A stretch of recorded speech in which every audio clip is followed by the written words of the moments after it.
Hello everyone. This is my new stripe shiner 29-gallon aquarium. It is currently housing 5 striped shiners that I collected.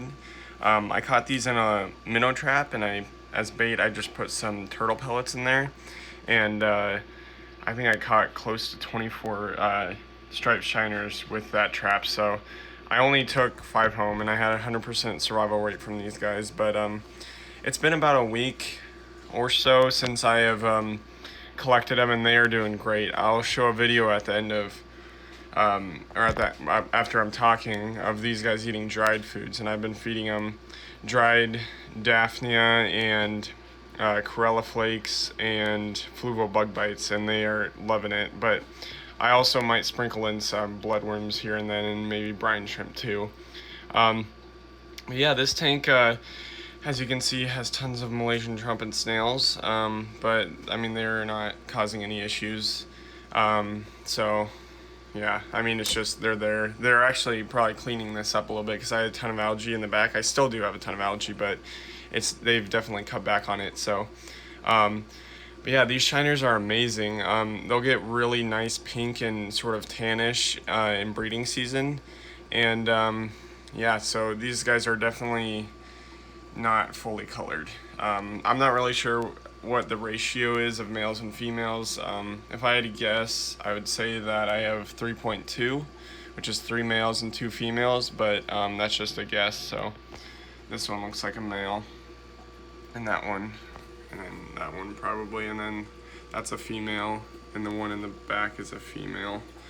But yeah, like, these guys are super easy to care for. Like, I would say 29-gallon minimum for like a group of 5, you know. Oh, that's some behavior I've never seen before. Interesting. That looks like 2 males sparring. I haven't seen that yet, so pretty cool. I got that on video.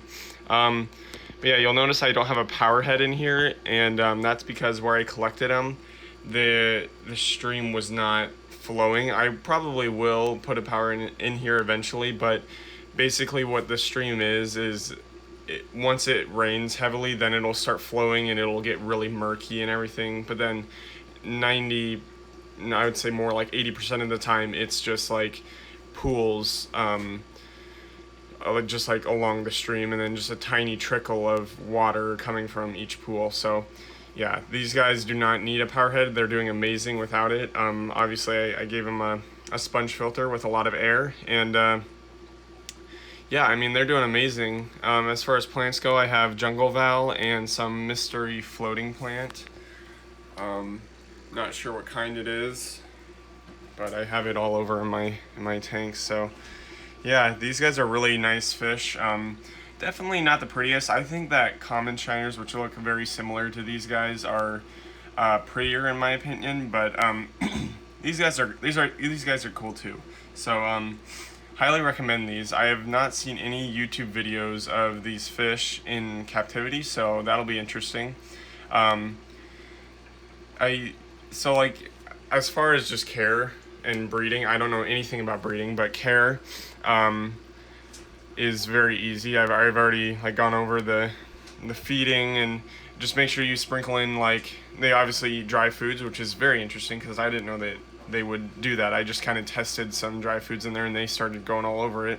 But then also make sure you put in some like live blackworms and frozen bloodworms, so that they have that nice well-rounded diet. But yeah, these are really cool fish. I would say max size is like 5 to 6 inches, but like, these are pretty much full grown. I chose the smaller ones just because I wanted to grow them out and see them grow. I love doing that with fish. But yeah, these guys are really, really cool shiners, and I highly recommend you try keeping these. Subscribe.